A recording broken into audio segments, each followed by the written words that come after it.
I disown you. Talk to my lawyer. Okay. My father didn't hesitate. He sent a single icy text that sliced straight through 32 years of history. I disown you. Talk to my lawyer. I remember the light above my Denver kitchen flickering, like even the room flinched. My phone vibrated once, then went still in my hand. No explanation. No warning. Just exile in one sentence. I stared at the screen, let my thumb hover, and typed one word back: steady, simple, final. Okay. Before we continue, please subscribe to the channel and tell us where you're listening from. I didn't cry. I didn't beg. I set the phone on the counter, opened my laptop, and made one quiet decision. A decision that would burn down every lie my family had built on my back. I've always believed kitchens hold the truth of a home. The one I grew up in back in Glendale always smelled like burnt coffee and stress. My father, Victor Hart, liked things controlled. Lights dim, voices low, emotions lower. Silence wasn't peace, it was punishment. My stepmother, Elaine, preferred everything spotless on the surface while tension simmered underneath like a covered pot. And Jason, my older brother, walked through that house like he owned every square inch. He was the golden child. I was useful. People say birth order shapes you, but in my family it wasn't order, it was roles. Jason was the proof Victor had raised a winner. I was the buffer, the scapegoat, the one who absorbed the fallout. If Jason messed up, I cleaned it. If a bill was missed, I paid it. If Victor raised his voice, somehow it was my fault for making things difficult.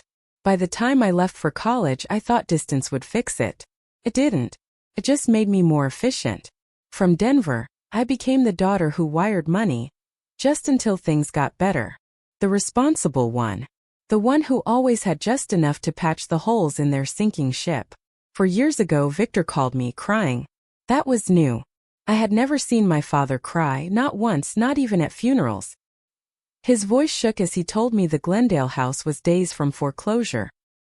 He said Jason had let him down, though he never explained how. He said Elaine was sick with worry. And then he said the sentence that hooked straight into my spine. You're my last hope, Riley. You're the only one I can really count on. Those words held me hostage. I started paying the monthly mortgage, then the utilities, then small emergencies that appeared like clockwork whenever my paycheck hit. As an auditor, I spent my days balancing other people's books perfectly, while my own family ledger bled red. I told myself I was buying peace. I told myself this was what good daughters do. But something shifted the week before that text. Victor's tone got sharper. Jason avoided eye contact. Elaine jumped at every notification on her phone. I could feel something cracking under the surface, but I didn't know what until my uncle made a mistake. That night, I was rinsing my coffee mug when a notification popped up. Video from Uncle Martin. No explanation. Just a thumbnail. My family crowded around the old dining table in Glendale. The same scarred oak surface I'd grown up at. The corner where Jason carved his initials when he was 12. For a second, nostalgia tugged at me. I hit play. The screen shook like Martin was holding his phone casually at his side. The room was too bright. Elaine's chandelier washing everyone in harsh white light. They looked relaxed. Comfortable. Like people who believe they're among their own. Victor's voice came first, low, gravelly, pleased with himself. She's not a daughter, he said. She's a walking ATM. Laughter exploded around the table. Real laughter. The kind that fills a room and tells you this isn't a slip, this is a shared joke. I froze. Elaine leaned forward, shaking her head like she was scolding him, but her smile was wide. Victor, stop, she said through giggles. That girl works too hard for her own good. Let her feel useful. Honestly, Dad, she's pathetic, Jason added, his tone light, lazy. You should hear how she talks at work. Always justifying why she sends you money. It's embarrassing. More laughter. A whistle. A clink of glass. Victor lifted his beer toward the camera in a mock toast. To my personal ATM, he said. Long may she pay. Someone cheered. I didn't realize my hand had gone numb until the phone almost slipped from my fingers. It wasn't just the words, it was the ease. The confidence. The certainty that I would never hear any of this, because in their minds I was too desperate for belonging to ever walk away. I paused the video. The Denver air suddenly felt thinner. like the room had been vacuum sealed.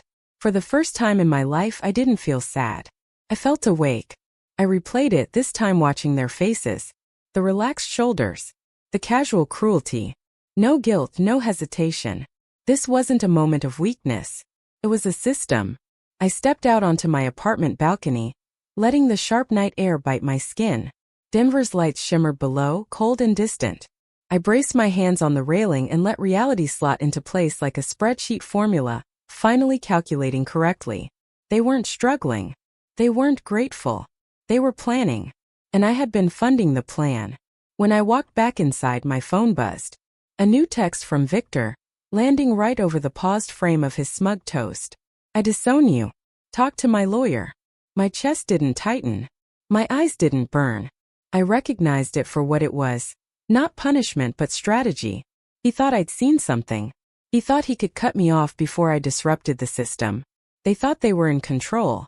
I stared at the text, thumb hovering, then typed. Okay. Not yes.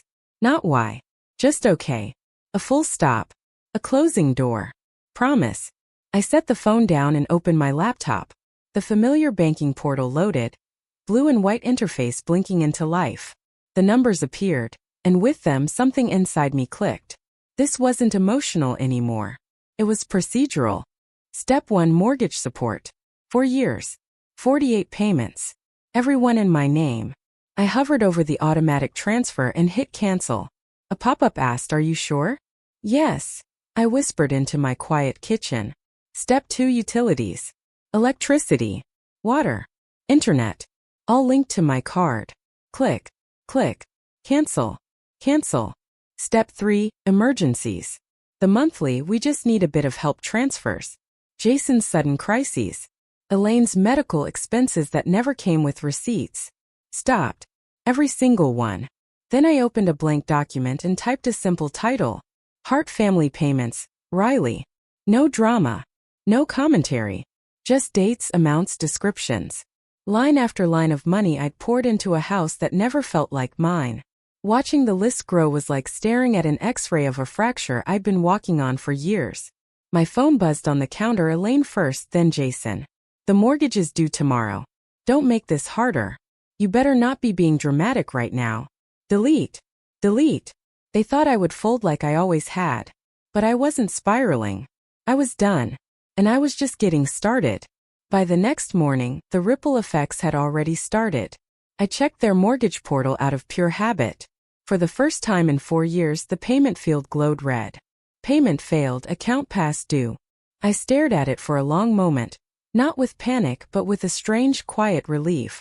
This was the first crack in the system they built on my shoulders. By noon, my inbox filled with transaction alerts tied to all the accounts I'd once carried for them. Unsuccessful. Declined. Card inactive. Every alert felt like another string snapping off my back. Then the calls started. Jason first. Always Jason. My phone lit up his name like a warning flare. I let it ring until it stopped. 10 seconds later, a voicemail. Riley, this isn't funny. Pick up. You're ruining Dad's life. Handle the payment today. Delete. Then came Elaine. The bank called your father. Fix this. Right now. Don't make things worse. Not a request. Not concern. A command. I muted the phone and made coffee, because I knew what was coming next. And I was ready. That afternoon, my lawyer, Abigail Pierce, a woman who could slice concrete with her professionalism, called me after receiving an email from a lawyer claiming to represent my father. She read the message aloud, almost laughing. Your client, Riley Hart, has been financially harassing her family and must resume support payments immediately. Abigail snorted. This isn't even a real claim, she said. It's pressure disguised as legal language. Good, I replied, because I need your help with something else. I told her everything. The 4 years of payments. The video Uncle Martin accidentally sent. The way they mocked me, used me, treated me like infrastructure. And then I mentioned what I had always quietly suspected as an auditor. Victor's community fund never balanced. The numbers never matched. I think he's been siphoning money. Abigail went silent. Then, all right, Riley. Then we dig. And dig we did. Every night after work, I combed through old financial reports, publicly available filings, community fund summaries, cross-checking dates, rounding errors, line items that never made sense. Abigail pulled in a forensic accountant she trusted. Together we found a pattern. Victor wasn't sloppy. He was deliberate. Repeated withdrawals disguised under vague descriptors. Amounts that didn't match stated projects. Money that vanished into administrative adjustments. He hadn't just used me. He'd been stealing from an entire community. I wasn't prepared for what came next. One night, around 11 p.m., my phone buzzed with an unknown number. Something told me to answer. A soft, shaking voice whispered, "Riley, it's Lily. Martin's daughter. My cousin. The girl who always seemed too quiet around Victor. She sounded like she was hiding in a closet. I saw the video," she said. "And I need to tell you something." My stomach tightened. She told me everything.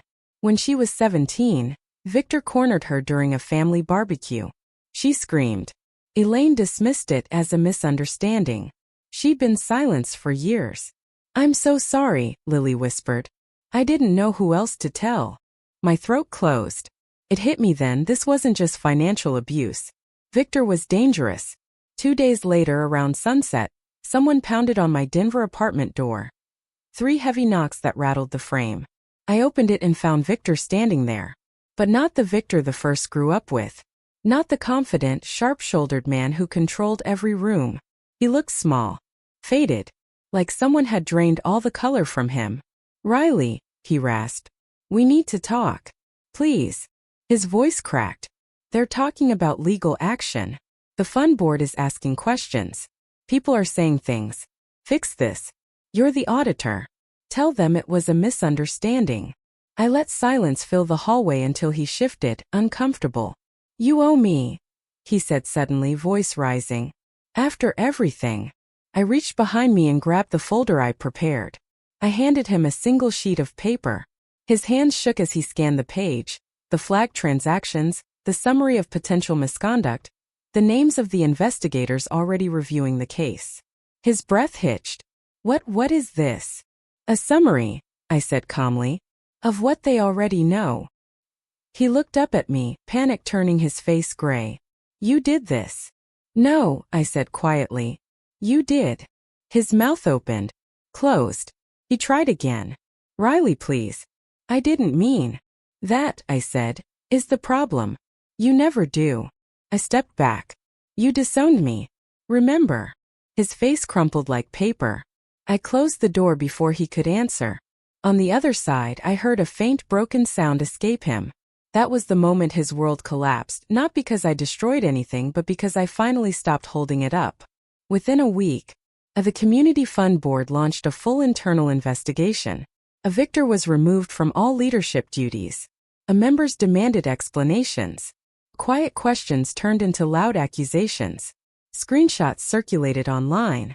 Jason tried to defend him and only made it worse. Victor's name, once respected, became a warning. And the Glendale house? Foreclosure review. The only thing keeping it afloat these last 4 years had been me. And I was done. My new life. 2 weeks later, my boss called me into her office. She said she'd never seen someone handle pressure with such clarity and strength. She offered me a promotion. One I'd earned years ago but never believed I deserved. I walked onto my balcony that night, Denver glowing below me, and felt something I had never felt growing up. Peace. Not peace I paid for. Not silence used as punishment. Actual earned peace. And as the wind brushed my skin, I understood something simple. Family isn't defined by blood. Family is defined by how they treat you. Walking away from people who drain you isn't cruelty. It's survival. If you've ever carried more than your share, if you've held your family together while they broke you, you are not wrong for finally putting it down. Share your story in the comments. And make sure to subscribe so you don't miss the next one.